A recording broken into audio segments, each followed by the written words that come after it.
Welcome to Maths Peritus. This is part 2 of the five parts.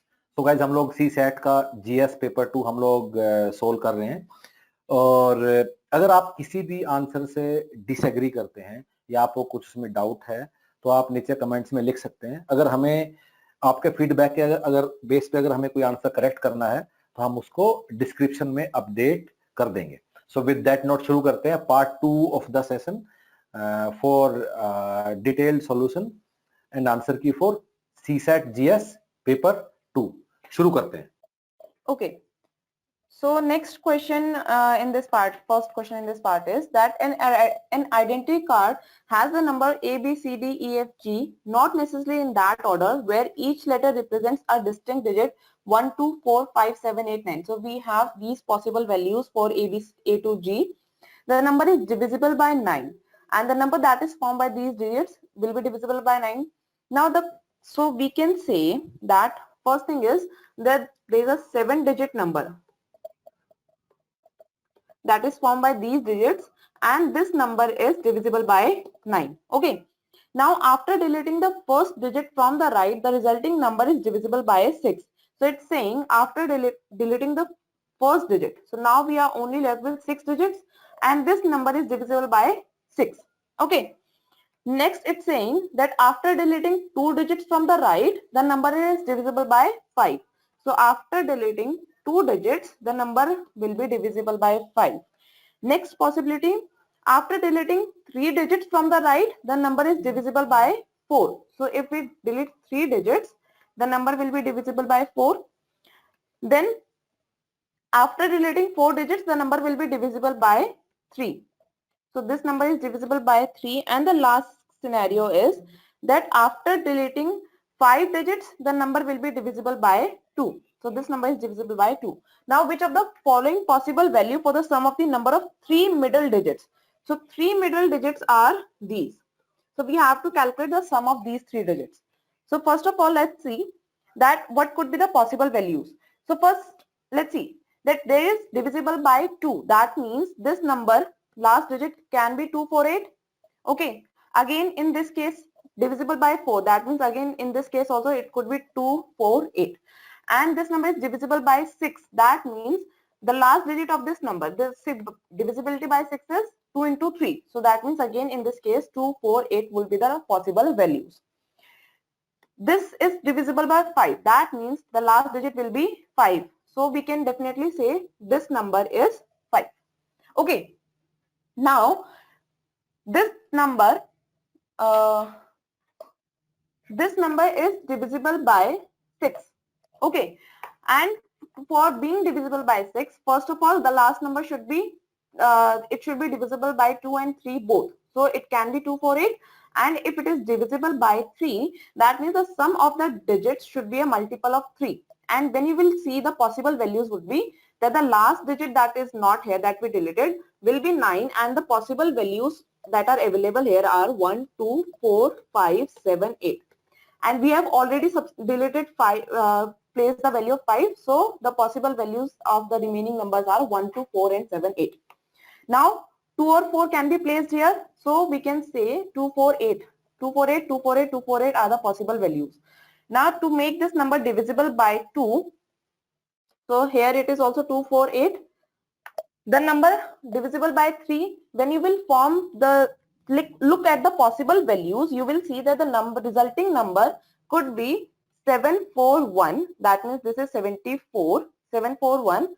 So again 741, and to make it divisible by 4, the last digit should be, to make it divisible, it should be 2. So the answer is 1, 2 and 5. The possible sum is 5 plus 2 plus 1 is equal to 8. Alright.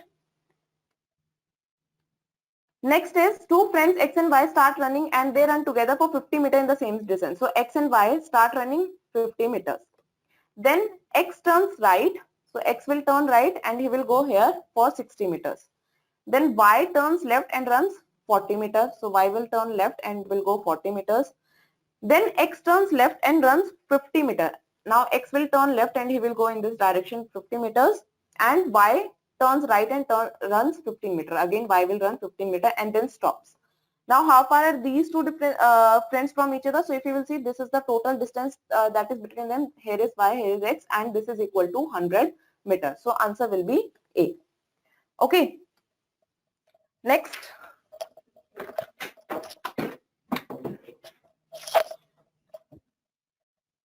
Okay.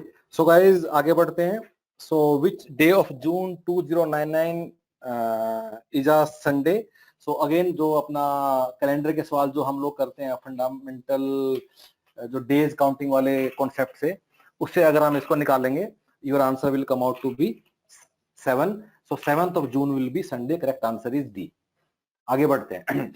A bill of is to be paid in rupees. This consider the following statement. जो इनमें से कौन कौन सा statement correct है? So guys हमारा हम लोग करना क्या है, अगर हमारे पास 50 रुपीज वाले एक्स हैं, 20 रुपीज वाले वाई हैं और 10 रुपीज वाले जेड हैं, तो इन तीनों का सम मिला के हमारा 1840 हो जाना चाहिए. मैं अपने सवाल को थोड़ा आसान बनाने के लिए इसको लिख लेता हूँ कि ये 5 है, ये 2 है, ये 1 है और सम हो जाना चाहिए 184. इसको सिंपलर करने के लिए हम लोग ऐसा कर सकते हैं. ठीक है, सबसे तो एक एक करके तीनों स्टेटमेंट देख लेते हैं. पहला क्या है? अच्छा, टोटल नोट हमारे 50 हो सकते हैं. पहला है कि 25 नोट 5 वाले हैं. सो 5 वाले अगर 25 हैं तो 25 इंटू 5 कितना होगा? 125. सो 184 माइनस 25 सॉरी 184 माइनस 125 कितना बचा? 59. इसका मतलब अब मुझे 59 पूरा करना है विद, और टोटल मेरे पास रिमेनिंग कितने हैं? 25 यूज हो गए, तो रिमेनिंग कितने मेरे पास नोट पड़े? 25. सो 25 नोट में अगर सारे दो के भी लो में, तब भी मेरे 50 ही बनेंगे, 59 तो बनेगा ही नहीं. Therefore statement first is definitely incorrect. 2 पे आते हैं. 2 में बिल्कुल ही सेम लॉजिक हम लोग यूज करें. 35 नोट हैं दो के, तो 35 गुना 2 70. 184 माइनस 70 हमारे पास बचता है 114. और हमारे पास नोट कितने बचे? 35 यूज हो गए तो 15 और यूज कर सकते हैं. सो 15 हमारे पास नोट हो रहे हैं, जिसमें से हम 1 और 5 वाले अपने पास ऑप्शन है. सो 15 में अगर मैं सारे 5 वाले भी लेता हूं, तब भी मेरे कितने बनते हैं? 75 बनेगा. मुझे बनाना 114, बन ही नहीं सकता. देयरफॉर दूसरा भी गलत. तीसरे पे आते हैं. सो 20 नोट हैं एक वाले. सो 20 नोट अगर एक वाले हैं तो 124 माइनस 20 सब्ट्रैक्ट कर देंगे. अब मुझे 164 बनाना है. 20 नोट यूज हो गए तो बाकी कितने बचे? 50 में से 30 बचे. और ऑप्शन क्या है मेरे पास? मैं 2 वाले यूज कर सकता हूँ और 5 वाले. अगर मैं 30 नोट 5 वाले भी यूज करूं, तब भी मेरा 150 ही बनेगा. मुझे बनाना 164, जो कि बन ही नहीं सकता. देयरफॉर स्टेटमेंट 1 2 3 तीनों इनकरेक्ट हैं और नोट करेक्ट ही पूछा है, and therefore correct answer is D. आगे बढ़ते हैं. सो इन हमें बताना है कि इसमें से कौन सा नंबर सबसे छोटा है.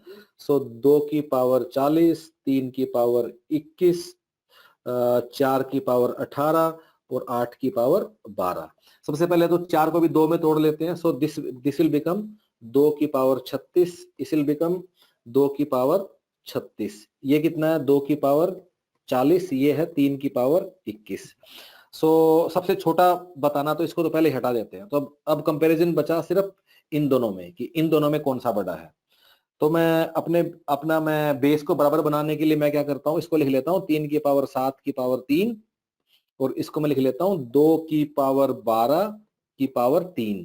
तो 3 की पावर 7 कितना होता है? 2187 की पावर 3, और 2 की पावर 12 कितना होता है? 4096 की पावर 3. तो अब मैं दोनों को कंपेयर कर सकता हूँ. दोनों के ऊपर पावर में 3 है. सो इसमें छोटा कौन सा है? 2187. Therefore correct answer is B. आगे बढ़ते हैं. सो गाइज ये एक सवाल आया है और ज्यादा टाइम वेस्ट नहीं करेंगे. सिर्फ इतना तुम्हें बता सकता हूँ कि ये काफी ज्यादा समय लगेगा इसको करने में. अगर किसी ने ये करने की कोशिश की है तो उसका काफी समय वेस्ट हो गया होगा. मैं तुम्हें आंसर बता देता हूँ. इसका आंसर है ए. और आंसर ए क्यों है? ऐसे तुम्हारे पास 4 ऑप्शंस बनेंगी. पहली रो में 192 बनेगा, फिर 384, फिर 576. तो ये मेरा ऑप्शन बन गया 1. ठीक इस तरह पहली रो में मैं 219 भी आ सकता है, 273 भी आ सकता है और 327 भी आ सकता है. इसके जो नीचे लिखना है तुम खुद निकाल लेना 2 और 3 से मल्टीप्लाई करके. तो ये 4 ऑप्शन बनेंगी. क्योंकि 4 ऑप्शन बनेंगे तो करेक्ट आंसर इज ए. आगे बढ़ते हैं.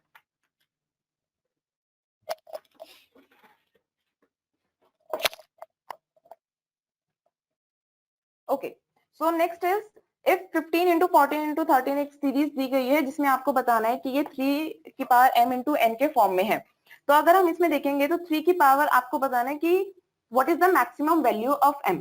तो हम देखेंगे तो 15 इंटू 14 इंटू 13 इंटू 12 इंटू 11 अगर आप इसको एक्सपेंड करोगे तो 3 इंटू 5 सिंपली हमें पता है कि 3 इंटू 5 15 होता है, दैट मीन्स यहाँ पे 3 5 बार आया है, ठीक है। और प्लस 9 में जो है 3 2 बार आता है क्योंकि 3 इंटू 3 होता है, तो सॉरी 3 5 बार आया है और यहाँ पे एक बार एक्स्ट्रा आया है, तो यानी कि हमारे पास m की वैल्यू 3 कितनी बार हुआ, 6 बार, तो answer is B. Next, what is the value of x in the sequence? तो 2 12 36 80 150 and x is our number that we have to find। तो इसमें देखोगे तो अगर डिफरेंस निकालेंगे तो 2 और 12 के बीच में 10, 12 to 36 24, 36 to 80 44, then 70। नाउ अभी ये कोई सीरीज नहीं बन रही है तो हम एक और बार डिफरेंस निकालेंगे जो आ जाएगा 14, फिर आएगा 20, फिर आएगा 26। अब यहाँ पे देखोगे तो इन दोनों के बीच में 6 का डिफरेंस है, ठीक है। तो 1 और 6 का डिफरेंस, तो यहाँ पे आना चाहिए 32 प्लस करेंगे तो यहाँ पे यानी कि 102, तो 105 प्लस 102 आपका आंसर आ जाएगा 252 will be the value of the x। Next, one non-zero digit, one vowel and one consonant from English alphabet are to be used in forming password such that each password has to start with a vowel। तो हमारे पास 5 vowels होते हैं तो 3 places है हमारे पास password में, इसमें आपका वॉवल आएगा and and with a consonant, यहाँ पे आपके कॉन्सोनेंट्स आएंगे और जो बीच में बचा वो आ जाएगा नॉन जीरो डिजिट। तो हमारे पास वॉवल्स की कितनी पॉसिबिलिटीज होती हैं, 5, कॉन्सोनेंट्स की 21, नॉन जीरो डिजिट्स हमारे पास होती है 1 to 9, दैट मींस 9 पॉसिबिलिटीज। तो हमारे पास टोटल कितने पासवर्ड जनरेट हो सकते हैं, इनको मल्टीप्लाई करके पता चलेगा, तो वो हो जाएगा 945। So answer will be C. Okay, Okay, next one guys, there are 9 cups placed on a table or they are to be arranged in 3 rows and of course 3 columns of which 6 cups contain coffee, 3 cups contain tea और हमें बताना कि ये करने कितने तरीके हो सकते हैं। थोड़ा लंबा है लेकिन हम इसको भी समझ लेते हैं। सो गाइज हम ऐसा कर लेते हैं कि जो रो हमारी कैसे हैं, हमारी मान लो ये 3 रो हैं, ठीक है। तो ये 3 हमारी रो है 1 2 और इस तरह हम 3 रो में हम रख देते हैं, ठीक है। सो पहले हम लोग की कॉफी कितनों में और टी कितनों में है, हमें दिया है कि एटलीस्ट एक कॉफी होनी चाहिए, ठीक है। अगर एक कॉफी होनी चाहिए, मैं अगर पहली रो में एक कॉफी मैं रख लेता हूं, दूसरी में 2, तीसरी में 3 और क्या मेरे पास ऑप्शन है इसी काम को करने के लिए, एक ऑप्शन है ये वाली कि मैं तीनों में ही मैं कॉफी रख लेता हूं 2 2 2, तीनों में 2 2 कॉफी रख लेता हूं। अगर 2 2 2 कॉफी होगी तो टी कितनी बची, 1 1 1 और इस तरह टी कितना बचा इसमें 2 1 और 0, ठीक है। अब सो गाइस अगर पहली रो में एक कॉफी है 2 टी है, इसको करने के कितने तरीके हो सकते हैं, 3। दूसरी में अगेन एक कॉफी है, सॉरी 2 कॉफी और 1 टी है, इसको रखने के कितने तरीके हो सकते हैं, 3। और 3 कॉफी और टी इसको रखने का 1। तो because these are parts of a same event, हम इसको मल्टीप्लाई कर लेंगे। सो 3 इंटू 3 कितना हो गया, 9। सो 9 तरीके हैं इसको रखने के, लेकिन इसकी जगह बजाय ये भी हो सकता है कि 1 2 3 की बजाय मैं 1 3 2 लिख दूं या 3 1 2 लिख दूं। इसका मतलब ये 3 भी आपस में अरेंज हो सकते हैं, which will be by 3 factorial. So 9 into 3 factorial जो कि कितना आता है 54। सो 54 तरीके से हम इसको अरेंज कर सकते हैं। वापिस इस पे आते हैं। सो इसको हम कितने तरीके से कर पाएंगे, अगेन बिकॉज 2 कॉफी है 1 टी है, सो कोई भी एक टी हो सकती है 3 तरीके से, इसको 3 तरीके से, इसको भी 3 तरीके से। सो 3 इंटू 3 इंटू 3 कितना हो गया 27। सो 27 तरीके से हम ऐसा अरेंज कर पाएंगे। 2 to 2 एनीवे है because we can't rearrange, row में कुछ फर्क नहीं पड़ेगा, तो we can't rearrange that. So total अपना बनेगा 54 plus 27 which is 81। Correct answer is D. आगे बढ़ते हैं। Sum of 3 consecutive integers is equal to their product. How many such possibilities are there? अगर तीनों consecutive integer तो हम कैसे उसको assume करते हैं कि एक x minus 1 है, एक x है और एक x plus 1 है। पहले तीनों का प्रोडक्ट निकाल लेता हूं मैं, x minus 1 into x plus 1, x minus 1 into x plus 1 होता है x square minus 1, फिर उसको x से मल्टीप्लाई कर देंगे और ये किसके इक्वल है, उनके सम के। सम क्या है, x minus 1 plus x 1 जो कि बनेगा 3x। सो ये 3x इसके बराबर है। सो गाइज इसको मैं अगर मैं इधर ले आता हूं, सो 3x रादर इसको यहां लिख लेते हैं, x square minus 1 into x minus 3x is equal to 0। Factor बना लेते हैं, फैक्टर आपके बन जाएंगे x इंटू बेसिकली मैं x को कैंसिल कर लेता हूं व्हेन तो, लेकिन मुझे बाद में ये याद रखना होगा कि x can be equal to 0, ठीक है। अगर मैं इसमें x और x अगर मैं इसमें कैंसिल कर लेता हूं, सो तो हमारे फैक्टर कितने बन जाएंगे, this x plus 3x and yes correct. So okay, मैं इसको ठीक से करता हूं दोबारा से। सो गाइज ये हमारा प्रोडक्ट है, ये हमारा सम है, ठीक है। तो मैं क्या करता हूं, मैं इधर ले आता हूं अपने x square minus x into x minus 3x is equal to 0, ठीक है। तो मैं अब x को कॉमन ले लेता हूं, तो मेरा क्या बचेगा, x square minus 1 minus 3 is equal to 0 और x square minus 4 is equal to 0, x minus 2 and x plus 2 is equal to 0। तो x की वैल्यू कितनी होगी, 3 वैल्यू होगी, एक 0, एक minus 2, x plus 2 and therefore correct answer is C. इसमें क्या क्या अपने ऑप्शंस बनेंगे, हमारे नंबर हो सकते हैं या तो -1 0 +1 या फिर -1 -2 -3 या फिर 1 2 एंड 3, ये 3 पेयर बनेंगे, ठीक है। आगे बढ़ते हैं। What is the number of numbers in point x y such that they are distinct numbers? So distinct हैं, नॉन जीरो हैं, तो x की जगह 9 आ सकते हैं और फिर बाकी y की जगह बचेंगे 8। 9 into 8 72, correct answer is A। आगे बढ़ते हैं। सो गाइस एवरेज वेट दिया है A plus B plus C का कितना, 40। तो 3 लोग हैं तो 40 into 3 मैं इसको लिख लूंगा 120। Similarly B plus D plus E का दिया 42, सो 42 into 3 कितना हो गया, 126। सो दोनों किसको 1 और 2 को हम लोग ऐड कर लेते हैं, तो हमारे पास क्या आएगा, A plus B plus C plus B plus D plus E कितना हो गया, 120 जमा 126 विच बिकम्स 246। उसके बाद हमें क्या बताया है कि F B के बराबर है, सो मैं B की जगह F लिख लेता हूं। So now A B C D E F is equal to 246। पूछा क्या है, A B C D F का एवरेज वेट, 6 लोग हैं, एवरेज निकालना तो 6 से डिवाइड कर देंगे, 41, correct answer is C। Next one,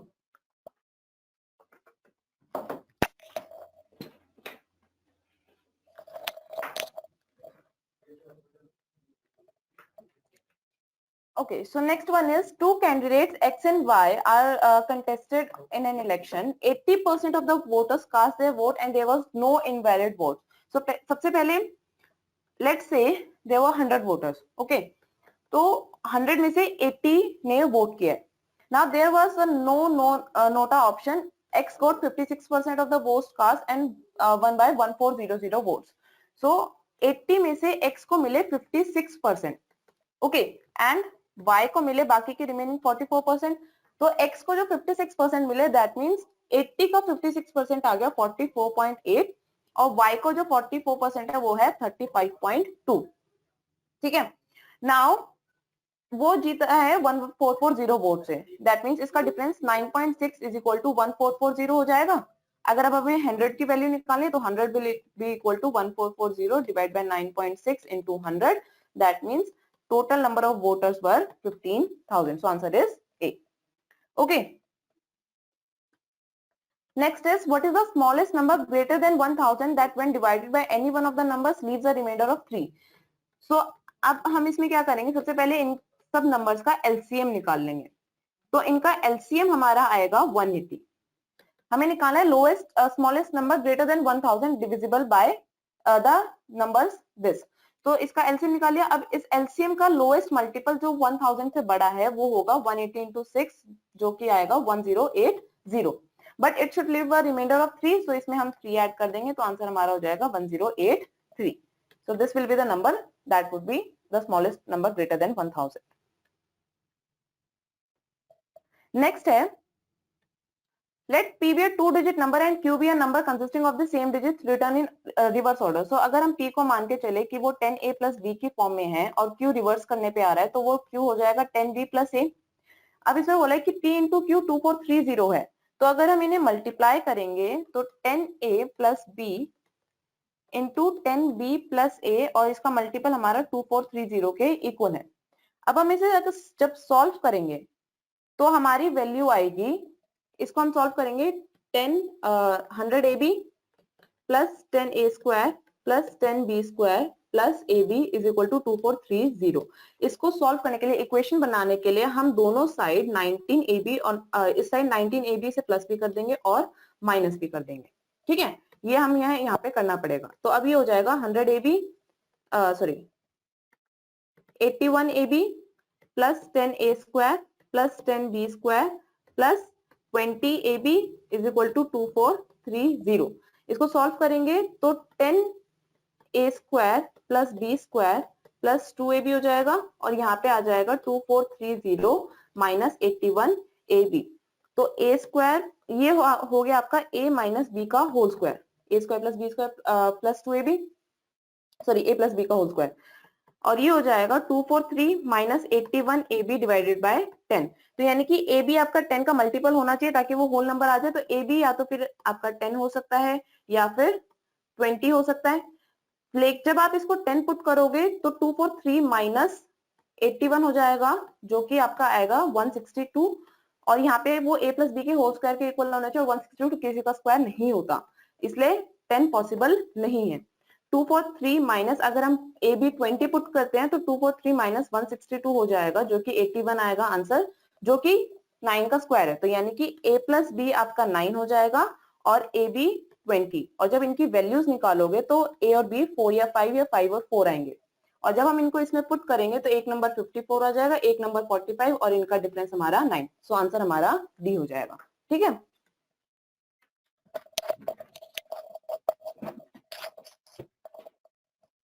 okay, आगे बढ़ते हैं। So which of the following is correct, और हमें दिया क्या है, हमें ये बताया गया है कि P हमारा प्राइम नंबर है और Q हमारा एक कंपोजिट नंबर है।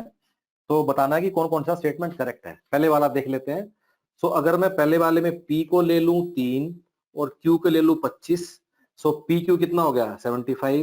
तो क्या ये हुआ? बिल्कुल हो गया जी। सेकंड की बात करते हैं। अगर मैं Q को ले लूं मैं 10 और P को ले लूं 2, गाइस याद रखना है P एक ऐसा नंबर है जो प्राइम भी और इवन भी है। तो कितना हो गया 10/2 5, ये भी which is a prime number, वाह ये भी हो गया।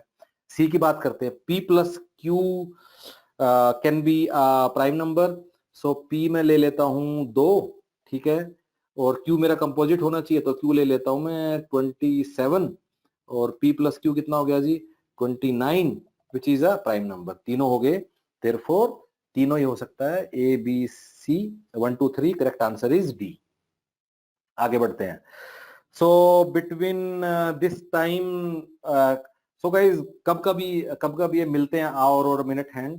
सो अगर 3:16 और 3:17 के बीच में बात करो तो ऑफ कोर्स अभी हम लोग अच्छे से इसको नहीं समझा रहे हैं तुम्हें। तो इतने टाइम पे दोनों मिलते हैं, तो जो कि 3:16-17 के बीच का टाइम है, दिस इज राइट। इसके बाद कब मिलेंगे? सो अप्रोक्सीमेटली 65-66 मिनट बाद मिलते हैं बाय द वे आगे। तो इसे 65-66 बनेंगे तो एनीवे ये 4 कब के बराबर होगा? 4 जो 4 और 5 के बीच में कब मिलेंगे? 4 और 5 के बीच में इसके 65-66 मिनट अगर तुम देखोगे तो अप्रोक्सीमेटली कब मिलेगा? 4:22 के आसपास मिलेगा। यहाँ दिया 4:58, तो 4 और 5 के बीच में 4:58 पे नहीं मिलेगा। देखो स्टेटमेंट 2 इज इनकरेक्ट, एंड इसलिए हम लोग बोल सकते हैं कि only 1 is correct and correct answer is a. Okay, आगे बढ़ते हैं गाइज। सो 2 कंटेनर है X और Y, ठीक है, X और Y 2 कंटेनर है। X में क्या है? X में है 100 millilitre of milk. So milk को मैं कर लेता हूँ ग्रीन से, ठीक है। सो 100 है इसमें मिल्क, ठीक है, इसको मिल्क को M लिख लेते हैं, और वाटर तो नीला होता है तो वाटर को ब्लू कर लेते हैं। सो Y में है सारा वाटर विच इज ब्लू, ठीक है। अब क्या हुआ? सबसे पहले क्या हुआ कि हमने X में से 20 ml लिया और Y में हमने ट्रांसफर कर दिया। तो इसका मतलब क्या है? इसमें से 20 चला गया तो इसमें क्या बचा? 80 मिल्क बचा, और तो यहाँ 20 चला गया मिल्क, और प्लस वाटर तो जैसे था वैसे का वैसा ही रहेगा, सो 100 वाटर इसके पास आ गया। फिर उसके बाद क्या किया कि जो y है उससे मैंने क्या किया, y से मैंने 20 निकाल लिया। इसका मतलब ये टोटल कितना है, 120 है। 120 में से 20 निकाल लिया, मतलब इसका 1/6 मैंने निकाल लिया, 1/6 बाहर निकाल लिया। इसका मतलब कि इसमें से 20/6 मिल्क बाहर आ गया, और वाटर कितना बाहर आ गया, इसी में से 100/6 वाटर बाहर आ गया। और ये बाहर आगे कहाँ चले गए, ये दोनों चले गए यहाँ, इधर आगे।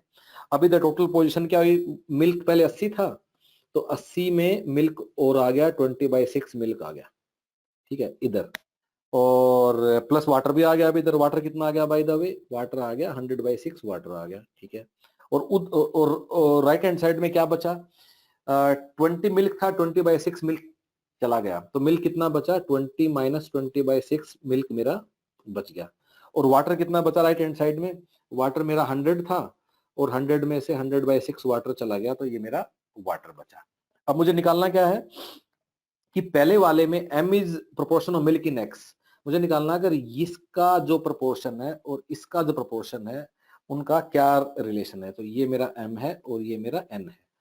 तो अगर इसको जोड़ोगे 80 + 20 / 60 कितना होगा, 480 + 20, तो ये आ गया 500/6 मिल्क। और इधर वाटर कितना हो गया, 100 - 100/6 कितना हो, 600 - 500, 500/6 वाटर। सो गाइस इसमें मिल्क का जो प्रोपोर्शन है उतना ही वाटर का है, and therefore m is equal to n. Correct answer is A. आगे बढ़ते हैं। A pie chart gives expenditure of A, B, C, D in this, जिसमें से B, C, D, E दिया है, B 90 है, C और A मतलब नहीं दिया है। So guys A + B + C + D + E total pie chart में 360 डिग्री होता है। So B, C, D, E दिया है 90, 50, 45, 75, मतलब जो इन चारों का जोड़ है that is equal to 260। तो A कितना बच गया, 360 - 260 विच इज 100। हमें निकालना कि A की परसेंटेज क्या है। परसेंटेज क्या होती है, 100 डिग्रीज है, टोटल डिग्री कितनी है 360, और इसकी निकाल देंगे हम परसेंटेज 100 से मल्टीप्लाई करके, जो कि आ गया 250/9। Correct answer is D. Thank you.